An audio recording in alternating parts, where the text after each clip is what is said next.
Welcome to the Second Bite Podcast, where we talk with top entrepreneurs and CEOs about creating valuable companies through creative transactions. Now, let's get started with the show. Welcome back to the Second Bite Podcast. We have a great guest today. Tim Martinez is with me from the Inside Man. Tim, thank you for joining us. Happy to be here. Thanks for having me. Yeah, I want to jump right into introduction. Let me first thank the good people at Fiscal Advocate. Fiscal Advocate is founded by a gentleman who built and sold very successfully an agency, but it's a financial platform that allows owners and founders really to get a good grasp of how to manage your business based on financial metrics. So Fiscal Advocate has always been a great sponsor. We thank our friends there for all their support.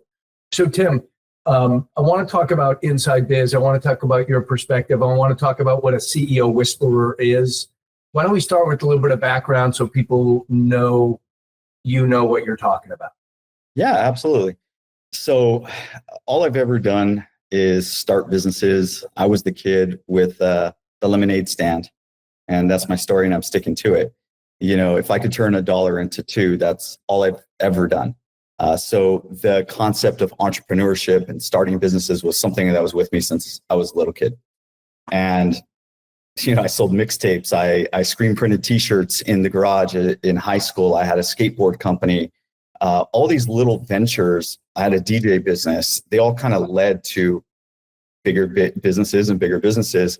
By the time I was about 25, 26 or so, I had a full-blown event company where we're doing DJ events and parties all around Hollywood. I grew up in Hollywood, doing parties in the hills for celebrities. I had a marketing and PR firm working with celebrities and helping them get endorsements inside of films. Actually ended up selling that. We'll talk a little bit about that later. I built apps for the first iPhone 1. I grew up working in skateboarding, so I had a skateboard company. I had a skate shop in Hollywood. I moved it to San Diego and I sold it. That was my first big exit. I had a coffee business and I sold that. So I was just doing all these things without really knowing that it was called entrepreneurship, what I was really doing as a businessman, as a business owner. I was just really considering myself a hustler, right? I didn't go to college or school in my family. I'm Hispanic. And in our world, it's like, work hard, just work hard, right? And that's kind of like the ethos. It wasn't until I got older and I started meeting investment bankers and management consultants and all these people, I was like, whoa, this is like a whole new world that was completely exposed to me. So by the time I was about 25, 26, people started asking me, hey, can you help me with my business? How are you doing this? How are you raising money? You know, I was bootstrapping and I was getting credit card money and borrowing money from my friends or my dad or cousins or whatever, just taking money and creating these businesses.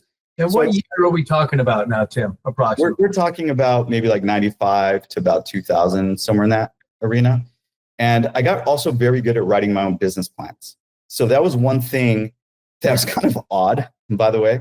I've always been a writer, but I discovered SCORE, Senior Council of Retired Executives, a subdivision, I think, of the SBA, a free resource. A friend of mine told me, oh, go there. So they taught me how to write business plans, and I would go with these old timers and they would just tear apart my business plans, but it was free. So I got really good at writing business plans. And that's how I ended up launching all my little businesses. I would write a business plan. So when people started asking for my help, I said, okay, well, I'm going to start a consulting business. I don't even know what this is. I heard the term somewhere. That was 20 something years ago. I've never stopped consulting since that moment. And all I've ever really done is help a business owner from those early stages get the capital they need, launch, scale, grow. And then as I got older, my clients got older. As I exceeded and succeeded, my businesses got bigger, and eventually I started working all over the world, fell into investment banking and management consulting, into this whole world that we'll talk about today. But my journey really started at that grassroots level. So I preface all that because what I do as a CEO whisperer and a business advisor is I take a very practical, pragmatic approach towards everything that I do versus a very book smart approach, more like the street smart approach that kind of back into it with the book smarts. When as people that listen know, we focus on serving clients that are between $1 million of EBITDA and $5 million of EBITDA, mostly in the digital marketing space, in the performance space. And that's the people we can serve best, and we do a great job for. We know the buyers, we know the ecosystem and all like that. Where do you find yourself focused most often? And maybe that's a segue into the Inside Man. Sure. Yeah. So the Inside Man is the consulting business I started 2005 or something in that arena. It's actually an acronym for Tim. My name is Tim. So when I first got started, it was kind of helping people get to that first million. And I spent a very good, probably like a decade helping people get to that first spot. The first million, you're talking about a million. First million in revenue, top line. Yeah. And then I probably spent like another handful of years working with people that are hitting that, what I consider to be the $3 million wall. Not the $5 million wall, the $3 million wall, because I'm very bullish on this, because I've probably had 100 plus clients that I mean, like you, I'm sure, can just visualize them and see all the reasons why they're stuck, know that they're probably never going to get past that $3 million wall unless they start doing different things, which we could talk about. But that I spent years working with those businesses, with operations, infrastructure, systems, sales, marketing, the mental game, coaching, leadership development, compensation, restructuring, and basically saying, if we're going to take this company from a $2-3 million company, we're going to turn it into a $10, $20, $30 million company, everything needs to change. So I started realizing my work there became more of a catalyst to create that infrastructure that gave them the launch pad for growth. Now, because I'm older and wiser and more blessed and more fortunate, because my network is deeper, I find that 90% of my clients now are really 55 plus, running about $20 million plus companies. And they're all starting to think, I don't know what the next 5 to 10 years looks like, but I am sure of one thing that I'm most likely going to need to get out. And that's either going to be through a full-blown exit or a succession. And then I just start working with them. So I would say over the last probably about 10 years, I've really honed in on that market, but specifically over the last 5 years. I mean, I've gotten very, very serious about putting all of my eggs in that basket because of the need. And I feel like I understand it better than, when I was young, it was natural that I was working with the startups and that high intensity entrepreneurship. And as I get older, my family gets older, my businesses get older, I start to have those same types of challenges as my clients. Do you find that when people get to that stage of wanting to do something next with the business, I'm biased, but I believe doing a transaction is always the number one best choice. Yes. And it feels to me like people that transition the business to their employees do that only because they didn't have another alternative. Yeah. Do you think that is accurate, or do you see it differently? Yeah, it's a big question. I think it's a big question for a few reasons. One is the business owners have so much of their personal identity wrapped into the business. And they look at their employees as like family members. And they take it so personally that anything bad could ever happen to those people. And in many cases, if you are really preparing for that exit, like I'll give you a perfect example. I have a client right now that will go unnamed, but they're financially independent. They don't need to work anymore. They don't need to run this business anymore. They can just ride off into the sunset. They had this business for about 20 years, marketing and advertising, and they could pass it to the kids. They could pass it to the staff. They just don't know how to unwind their identity from it.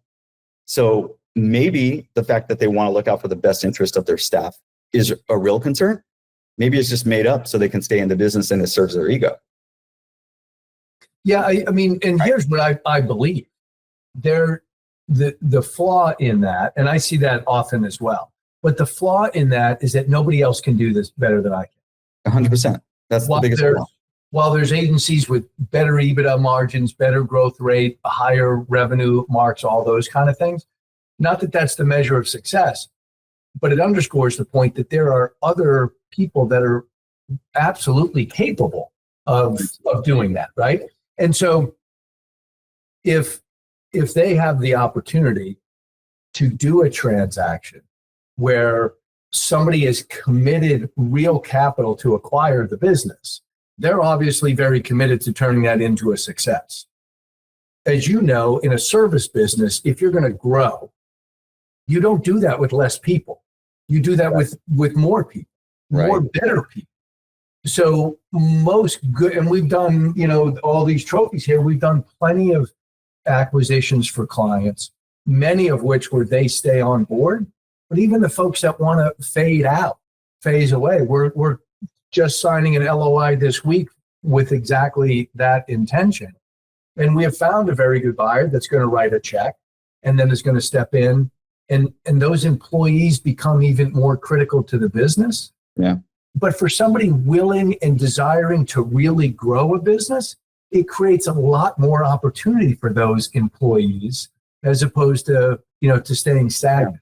The inertia of what they've built. I mean, you're right, because if money speaks loudly. So if the deal is good enough, it's really hard to turn down a good deal where everything is in your favor. Most times they are turning deals down where not everything is in their favor. Sure. We see, it's part of the process as we go through with people. When you, so most of the people that you're working with now, as you've grown up with them, if there's a couple of things that the successful businesses are doing or have done versus those that haven't grown to those numbers? Yeah. Well, I see that.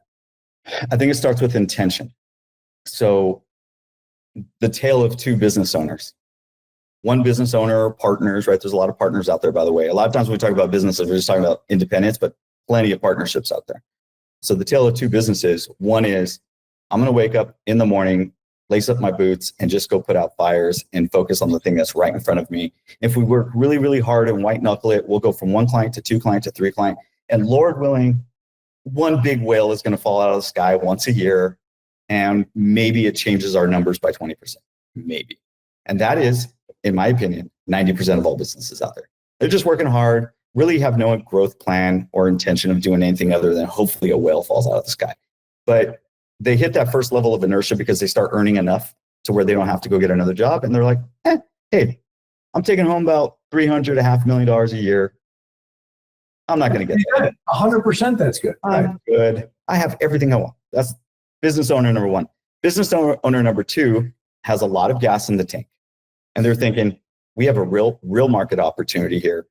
We have a smart team. We want to scale. We want to grow. We want to double down. We want to access capital. We want to buy companies. Like, they're thinking about this whole thing differently. They're like, we need infrastructure. We need management. We need layers, because I'm not going to run the business. That's not why I'm in this. I didn't start a business to be an employee.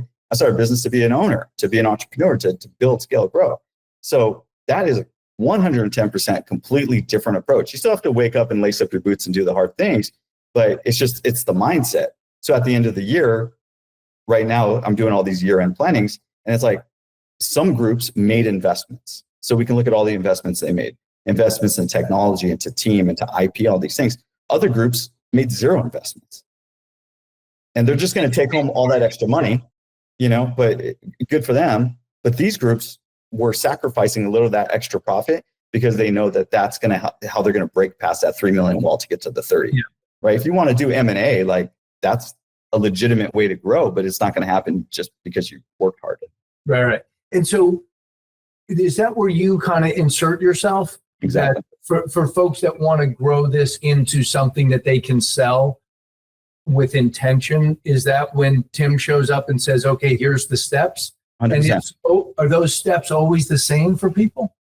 Yeah. I mean, it's classic management consulting. You do an analysis of where you're at. And really, I look at the team, the owners, and say, what do you guys want? What do you want? My number one question is, if I was the genie in the bottle, what would you wish from me? It's the existential question that nobody is prepared to answer. What do you want? Do you want? What do you hear most? Fear. I hear, you know what? When you ask someone that question, they'll tell you everything they don't want. Interesting. Like, give me an example. Well, I don't want to work any more than I'm currently working. I don't want to take on any more risk. I don't want to sell the business to somebody that's going to fire the employees. It's always the negative side. It's always the negative, right? That's interesting. I'll give you an example. I have a client right now, 100-year-old business, and we're collectively thinking about the next 100 years. Do you know why they got to 100 years? Because they think like this and they ask those types of questions. And then they're putting in the infrastructure. They're not afraid to spend and take investments and take risks. They're not going to always win, but consistently over the long term, they will win. They will get to the next 100 years. you don't get to 100 years just by showing up in the morning, working hard. I'll throw some stats out there for the audience. It's estimated that 50% of business owners get out of their business because they're forced out of it. 50%. Why are they forced out? Because of the 5 Ds: death, divorce, disease, dysfunction, or distance. You're in Florida, you want to retire in LA, or vice versa. Right? No one wants to retire in LA, by the way. They want to retire in Florida. So one of those 5 Ds is they're coming for all of us. So you're either intentional and working towards having some kind of roadmap, some plan, some succession. The other thing is succession, right? So who would take your step and making sure they're well trained. So when I come in to answer your question, is like, what do? Is I think longer and bigger, right? So right now, whatever your revenue number is, I say, okay, well, let's think about the next 10 years. In 10 years, are you going to have more employees or less employees? Are you going to have a bigger office or a smaller office? What do you really want? You kind of start getting down to the grassroots of it. And people are saying, I don't want to work as hard. I don't want to grind as hard as I once did. I'm pooped, especially when you start getting to that, 55 plus. People are like, I've already done this for 30 years. It's the gas in the tank. I don't really have what it once took. I'm going to be honest about it. And I'm like, great, sell. That's why you and I are kind of going back and forth. It's like, now is always the right time to sell if you have any kind of intention to sell, because there's so much risk every single day. Another lawsuit, another competitor, and more technology. I mean, every single, and you don't know what's coming around. Global pandemics, crises, wars, presidential elections, go down the list. It's like, do you really want to go through another 10 years of that risk? If you do, Godspeed. Yeah, and again, it's the person's decision. But interesting, because we talk to a lot of folks, and by the way, if you're making $1 million or $2 million a year in EBITDA, and you're in my view, a winner in life. A winner in life. If you just keep doing that, God bless you. However, the rest of the world is not clipping along at 10%, 15% a year. Private equity is impacting almost every industry, and they're spending more, growing faster, and improving service to customers because that's how they win long term, right? Yeah. So as if somebody that's listening, if I want to start to think about this, do I go to the insideman.biz? Is that the best way to get started? Yeah. Inside Man, we have a conversation. Because let's assume you're 55 plus and you're out there. The first logical question is, how long do you want to work and when do you plan to retire? How much money do you need to retire? This is a wealth management 101 question, right? Do you love your business and it's just a passion? You want to just keep riding until one of the 5 Ds comes for you? That's cool. It's your prerogative. You do whatever you want. It just doesn't have anything to do with me. Right. If you say, no, I want to grow and my son works in the business, like I have a client right now who they just found out their father's terminal, right? And they got about 3 months to live. But the child has never really been trained to own the business. They don't know where the corporate documents, the shareholder agreements, the access, and that stuff. So now they boom. And this is a very legitimate, profitable organization. Now they have to run this thing. Right? We should have been having that conversation 5 years ago. Yeah. If I was sitting down with that owner, I would say, do you want your child to take over in the business? Do you think they're capable? Let's do a scorecard. Let's do leadership development. Let's do some training. Let's create some software. Let's create some mechanisms, because we're de-risking by doing those things, and we're creating a long-term plan. My definition of strategy is how we can win. How are we going to win? Not compete, win. What do you think surprises people most when they kind of go through this process? Or maybe the reverse of that question is, where's most of the resistance come from? Because it seems like, I've been, however long somebody's been spending at their business, blood, sweat, and tears. They've got a real valuable asset. To not take some minimal steps to maximize that asset or protect that asset seems a little bit foolish. But people are wrapped up in the day-to-day. Why isn't everybody confronting this and making those plans? Well, I think because business is hard on a daily basis, and there are real fires and real issues that you have to deal with constantly. So a lot of this conversation feels lofty to business owners. There's like, I don't have time for it. Just like, can you get me another sale? Right? The classic CEO is like, of a small business, 5 million and under. The mindset of a $5 million and below owner is, one more sale, one more sale, one more partnership, one more deal, keep the client longer, contract value, just money. Like I said, that's it. It's not carving out time to think strategically, take a step back, get with the team, organize, and say, how are we going to go from 5 to 10? And what does the guy above 5 think about? Well, you have to make different decisions. You have to make completely different decisions. So first off, you have to delegate. Delegation is probably the one component that will move you over that line right off the bat. But you have to delegate. Take your time to find the right people that you can delegate to. Give them the keys and let them do what they do. Doesn't mean, abdicate, delegate, don't abdicate kind of thing. Except be involved, but not as much as you once were. But you got to be comfortable that some things aren't always going to be the way that you would have intentionally done them. You have to let others flourish and grow and do things that have great ideas, smart, talented people. And if you're doing it right, you're hiring people that are smarter and talented than you. So that would be the first thing is that delegation component. The second is looking at capital in a completely different light. Debt is not bad. Investing is not bad. Buying other companies, not a terrible thing. Building your own IP, go for it.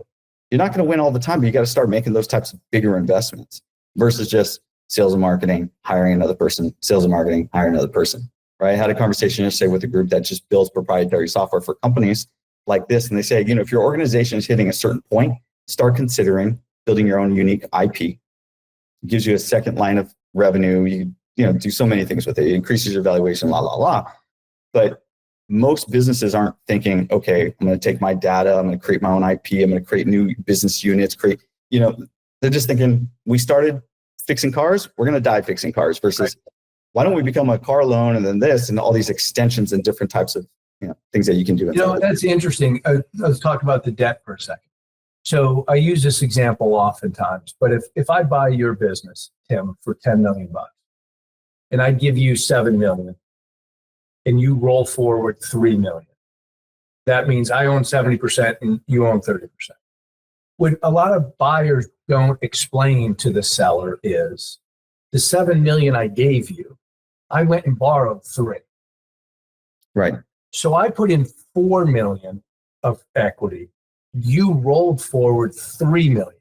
You roll forward $3 million of $7 million, not $3 million of $10 million. That's 41.6% versus 30%. And in a transaction, debt is almost always used because that's how private equity and smart buyers, get a return on money. When sellers understand that, they become a fan of debt. Yes. However, if I go do that myself, most likely I'm personally obligated for that. And that's a big sticking point I find for a lot of business owners. In all the transactions that we help with, private equity doesn't personally guarantee anything. My client doesn't personally guarantee everything. My client would much rather get the $7 million in cash and own 41.6% and have no new obligations, but have a partner in my business now that understands how to align debt and how to shop for debt and how to structure a cap table. So let's stay on this. Excellent point.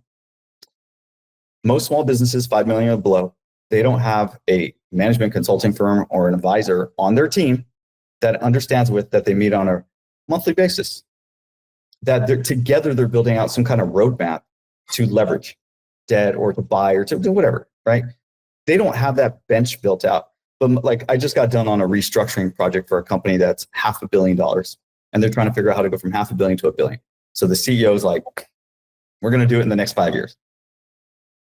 I'm sure you can imagine what that boardroom looks like. I'm sure you can imagine what that boardroom looks like, right? You don't just walk into a room like that and, kind of hope things are going to happen and pontificate. They're paying hundreds of thousands of dollars for management consulting. We're going in and doing top down everything that you can possibly imagine. Compensation, restructuring, 5,000 employees. All this very, very heavy lifting. Naturally, that's the way a $500 million organization operates. Of course they operate that way. But you have to take that $1 billion mindset and bring it down to the $5 million. You know where I think that starts oftentimes? When we work with a client, first thing we do is we bring in an outsourced CFO. Yes. so that they're looking at their financials right. That's what Fiscal Advocate allows folks to do. Great. So anyone listening, that's where they should go. I hear it every single time is, wow, we should have been doing this a long time ago. Because you get a CFO in there and they can project things out. They can talk about margins. They can look around the corner. That insight that it gives a CEO to make good decisions to win, not to compete, but to win, is easy money. The challenge is to get a CFO, that's a couple $100,000 commitment. And you don't do that below 5. I don't have a lot of guys below 10 that do that. What do you see in regards to that? They're out there. They're out there because you may not need them Monday through Friday, 9 to 5, right? You can find some brilliant advisors on a fractional basis. Maybe meet with them quarterly. I mean, do something. I'm not saying it's our Monday through Friday, full time, but do something. Most of these people aren't even doing that because the CFO, an attorney, an investment banker, an executive coach, a strong COO, a strong CMO, someone doing strategy, someone doing intelligence, CIO, CTO, right? When you start filling out your bench with that stuff as you grow and grow and grow and grow, these people are all winners, by the way. If you find the right ones, you're pulling together the A team. You really want like championship Lakers, Kobe and Shaq on the court, right? I mean, that's what our job as CEOs, I believe. A good CEO knows how to build that. Yeah. It's like, we're going to build the team. And that team, I'm going to entrust them because they're the best at what they do. And then they're going to go build a multi-billion-dollar business versus I have to do it all myself as a small business owner. You know, for those listening, we just finished not too long ago a series on advisors for the CEO Advisor series, I think it's called. About 4 or 5 episodes. And that's with a bunch of folks that advise, agency founders as a living. And a lot of the people you're talking about there. How do your clients interact with you? What's that relationship like? What do they get out of it? Do they have homework every meeting? Do they dump stuff on you? How does that work? So I always start with, usually the first month is just me understanding everything I possibly can about the business. So if someone says, hey, you should talk to Tim, and I get on a call and I go, hey, what's happening? And they say, we know we got to do something. We're kind of feeling it, or usually what happens is someone called us, private equity firm called us, and there was something real, but we were so not ready. And then someone says, Tim first. And that's where you and I kind of started talking about, like, I go in, kind of get their head straight. But the first thing is I just have to look at the financials. I like to look at the org chart. I like to look at just everything they're doing online. I just like to take a very thorough, deep analysis, because the second I start working with a client, behind the scenes, I assume I'm the new CEO, right? Because I can only make recommendations that I would do myself. So I can't make any recommendations till I have all the information. Once I have all that information, then we usually have a structured every other week call. Every other week, we jump on an hour, maybe 90 minutes, and then just a whole slew of texts and emails in between that.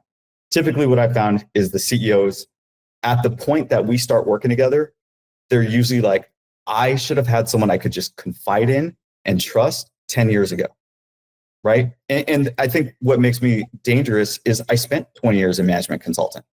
Because I spent years in investment banking. I've done the M&A and the capital raising. I've sold my own businesses. I've managed hundreds of employees. I've done all. So it's not like you're talking to some, online guru that says, I'm a coach. It's like, I'm a coach because, or whatever you want to call it, my mission in life is to improve the life of every business owner and every business I come in contact with. That is it. That's my vision, is that no CEO should be left behind. I do this because it's a vocation. It's what God gave me. It's my gift. And as many people as I can help, I'm just simply here to help them push it through. I'm not trying to sell anyone anything. I'm not cold prospecting anybody. If you find me, you want to work together, awesome.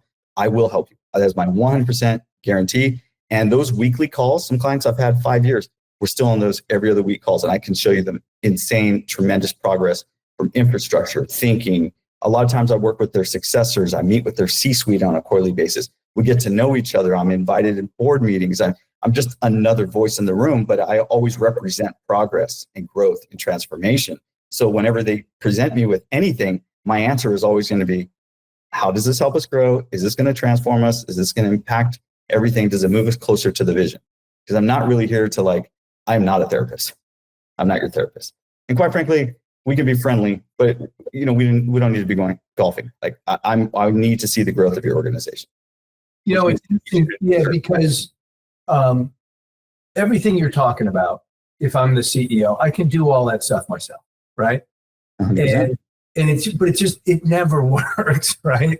Because there's something about the accountability of somebody that you can't bullshit with, and that you can't, like I'll give you a classic one.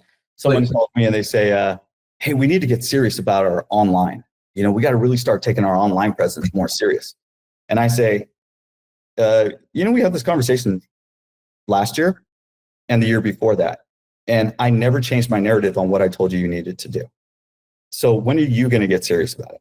I told you how much it's going to cost. That hasn't changed. So you need to make a commitment, because I'm not prepared to have this conversation again. You're wasting my time. Yeah.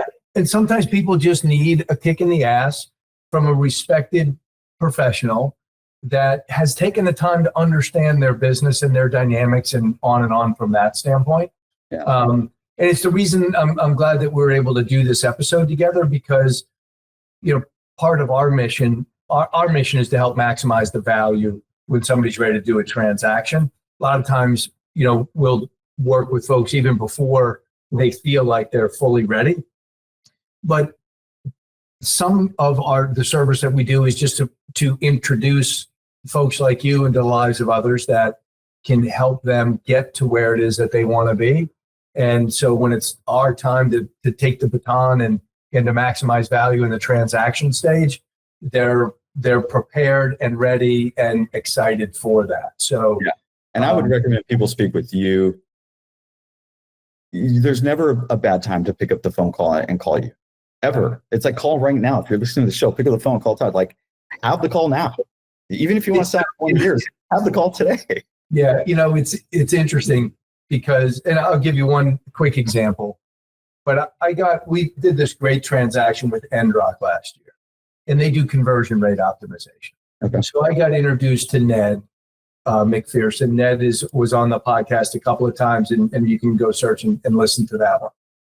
But I spoke with Ned, and as I always say, in addition to getting a bunch of cash at close, we also solve your biggest business problem. And that's always a fill in the blank, as you know, depending on who the entrepreneur is. And so for Ned, he's a sub $10 million business in Miami, sells conversion rate optimization to large direct-to-consumer brands.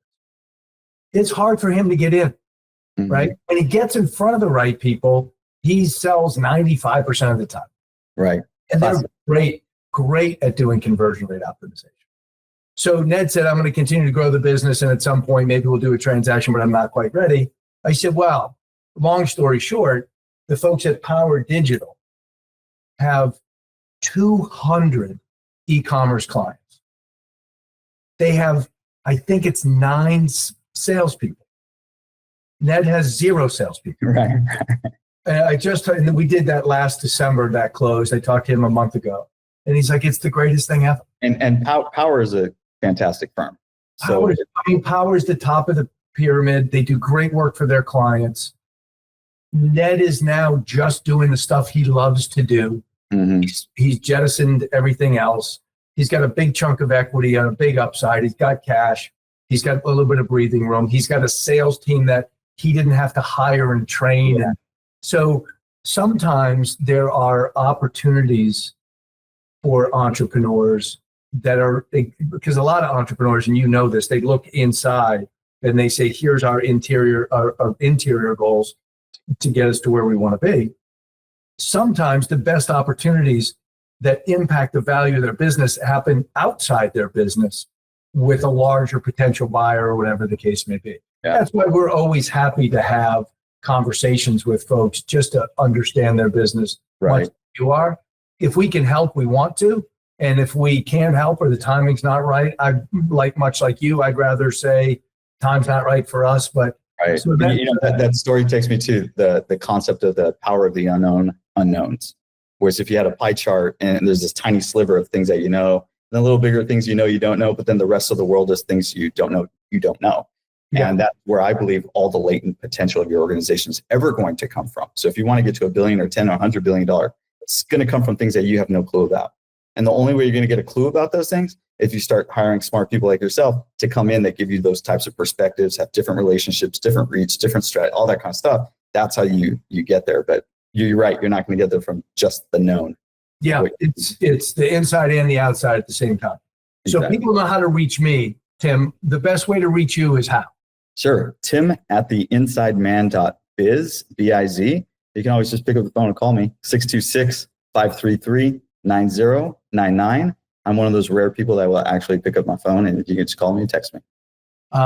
That info, the phone number and the link will also be in the show notes. So if you go to secondbitepodcast.com, you'll find it there. Tim, this is great, man. It is. I know the work. I've seen the work that you do. I know the impact that you make. So happy that you could share some of that with us today. And we'll continue to stay in touch. And thanks for being a great guest. Thanks to our folks at Fiscal Advocate. And thanks for watching the Second Bite Podcast. Thanks for having me. Thanks for listening to the Second Bite Podcast. We'll see you again next time. And be sure to click subscribe to get future episodes.